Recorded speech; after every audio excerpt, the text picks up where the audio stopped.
2026년 8월 4일 화요일 산책 기도입니다. 안식을 향한 순례. 오늘 함께 걸으며 묵상할 말씀은 마태복음 18장 20절 말씀입니다. 두세 사람이 내 이름으로 모인 곳에는 나도 그들 가운데 있다. 아브라함의 셀은 안식에서 하나님께서 창조하실 때 가장 먼저 거룩하게 하신 것은 공간이 아니라 바로 시간이었다고 말합니다. 하나님께서는 성전을 먼저 거룩하게 하신 것이 아니라 바로 일곱 번째 날을 복되게 하시고 또 거룩하게 하셨습니다. 그래서 신앙은 거룩한 장소를 찾아가는 데서 시작하는 것이 아니라 하나님께서 거룩하게 하신 그 시간을 살아내는 데서 시작됩니다. 헷셀은 우리 삶을 안식을 향한 순례라고 말합니다. 우리는 한 주를 살아가며 안식일을 기다리고 또 안식일을 살아가며 영원한 안식을 바라봅니다. 우리의 모든 시간은 하나님께서 예비하신 안식을 향한 한 걸음씩 나아가는 순례의 시간인 것이죠. 그런데 예수님께서는 이 안식을 공동체 안에서 완성하십니다. 두세 사람이 내 이름으로 모인 곳에는 나도 그들 가운데 있다, 이렇게 말씀하셨죠. 예수님께서는 하나님의 임재를 더 이상 특정한 건물에 가두지 않으셨습니다. 당신의 이름으로 사람들이 함께 살아가는 곳이라면 어디든 하나님께서 함께 하시는 공간이 된다고 말씀하셨습니다. 헷셀이 거룩한 시간을 이야기했다면 예수님께서는 그 거룩한 시간이 사람들의 관계 안에서 새로운 공간을 만들어 간다는 사실을 우리에게 펼쳐서 보여주고 있는 것입니다. 그렇다면 여러분, 어떤 공동체가 하나님의 임재를 경험하는 공동체일까요? 저는 마태복음 18장을 읽을 때마다 예수님께서 이 말씀을 하시기 전에 하셨던 이야기들이 떠오릅니다. 길을 잃은 한 사람을 끝까지 찾아가라는 말씀, 형제를 얻기 위해 먼저 찾아가라는 말씀, 그리고 7번뿐 아니라 1인번씩 7번이라도 용서하라고 예수님은 우리에게 가르쳐 주셨습니다. 여러분, 예수님의 이름으로 모인다는 것은 결국에는 예수님의 마음으로 서로를 대하는 것을 말합니다. 그런데 이것이 참 어렵습니다. 여러분, 함께 신앙생활을 오래 한다고 해서 저절로 사랑이 깊어지는 것은 아닙니다. 오히려 함께한 시간이 길어질수록 서로에 대한 기대가 커지고 또 반대로 서로에 대한 상처가 커지기도 합니다. 그리고 그 기대가 채워지지 않으면 서운함이 쌓이고 마음속에는 오래된 앙금이 남게 됩니다. 생각해보면 여러분, 그 뿌리에는 완벽주의가 자리하고 있는 경우가 많습니다. 완벽주의는 다른 사람을 먼저 힘들게 하기 전에 자기 자신을 먼저 힘들게 합니다. 조금만 부족해도 자신을 책망하고 작은 실수도 쉽게 용납하지 못합니다.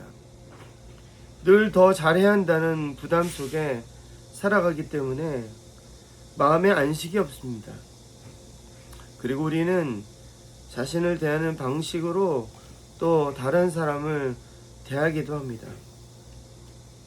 그래서 여러분, 자신에게 엄격한 사람은 다른 사람에게도 엄격해지고 자신을 쉽게 용서하지 못하는 사람은 다른 사람도 쉽게 용서하지 못합니다.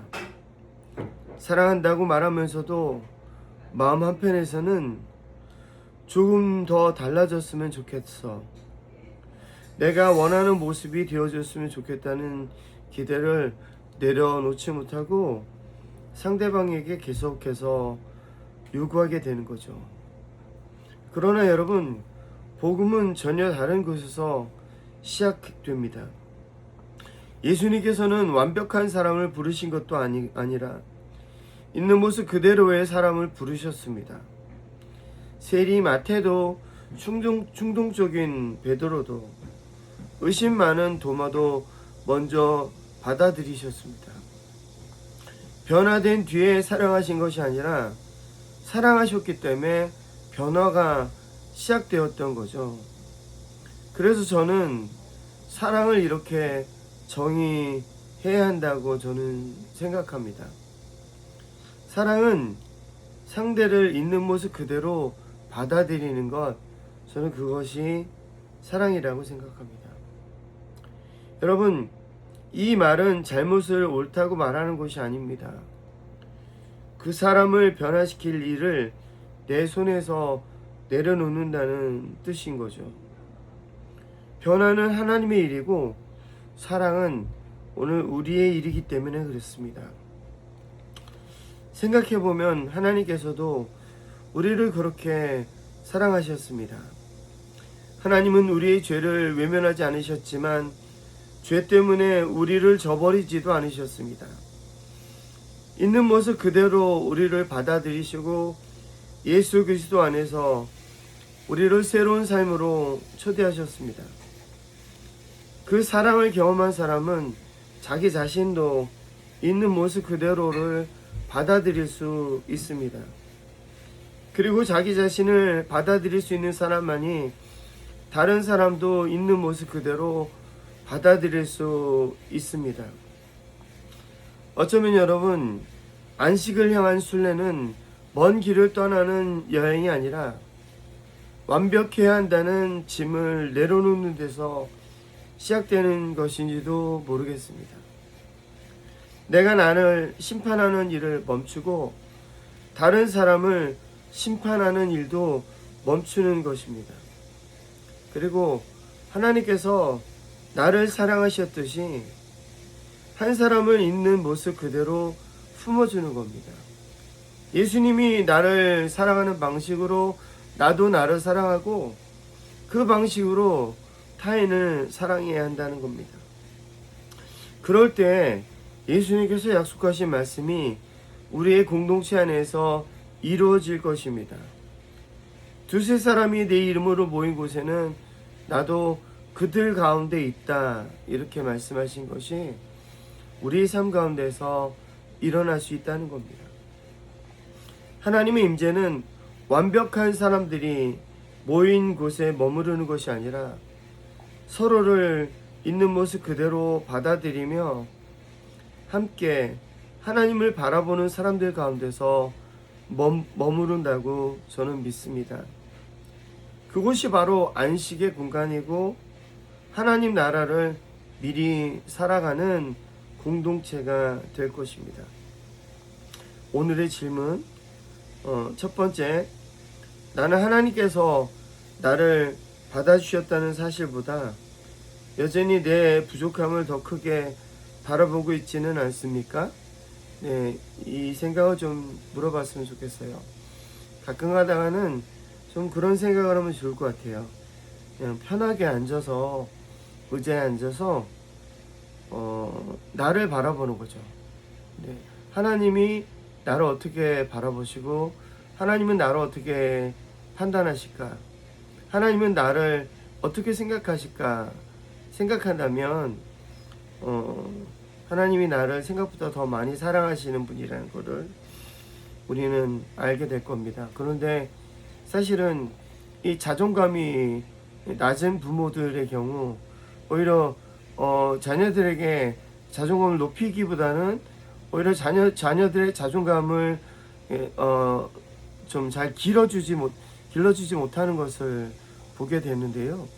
그래서 사실은 부모가 제일 먼저 해야 되는 것은 자기 스스로 높은 자존감을 가져야 된다고 생각해요. 이건 그냥 어떤 심리학적인 그런 용어가 아니라 하나님과의 관계 속에서 내가 얼마나 큰 사랑을 받고 있는지를 본인이 깨달아야 돼요. 그래서 본인이 자존감이 굉장히 높아야 돼요. 그래서 그런 사람이 자존감이 높은 자녀를 키울 수가 있는데, 문제는 우리 부모들의 자존감이 굉장히 낮다는 거죠. 근데 그거는 결국 자기 자신을 부정적으로 바라보는 것, 그게 저는 문제라고 생각합니다.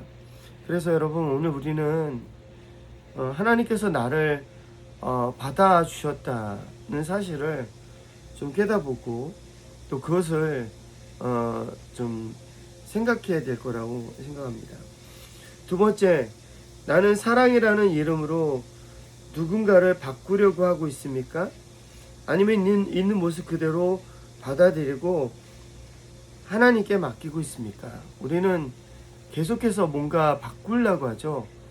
그 사람이 이런 모습들을 바꾸려고 하는데, 사실은 그게 아니라 있는 모습 그대로 받아들이는 것이 필요하다라고 말하죠. 오늘 나는 한 사람에게 안식이 되어줄 수 있습니까? 이 부분을 생각해 봤으면 좋겠습니다. 나와 제일 많이 시간을 보내는 사람을 생각해 보시고요. 내가 지금 그 사람에게 안식이 되고 있는가?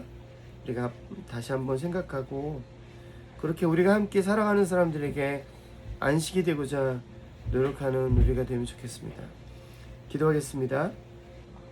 사랑의 하나님, 주님께서는 저를 있는 모습 그대로 받아주셨습니다. 제가 완전해졌기 때문에 사랑하신 것이 아니라 사랑하셨기에 저를 변화시켜 주셨습니다. 그 은혜를 잊지 않게 하시고 저 자신에게도 그 은혜를 적용하게 하옵소서.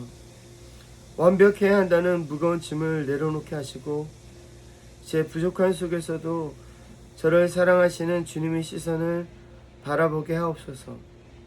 또한 다른 사람을 제 기준으로 바꾸려 하기보단 있는 모습 그대로 품어주는 사랑을 배우게 하시고, 그 변화는 주님의 손에 맡길 수 있는 믿음을 주옵소서. 우리의 가정과 교회가 서로를 심판하는 공동체가 아니라 서로에게 안식이 되어주는 공동체가 되게 하시고, 예수님의 이름으로 함께하는 모든 시간과 공간 속에 주님의 임재가 머물게 하옵소서. 예수 그리스도의 이름으로 기도합니다. 아멘.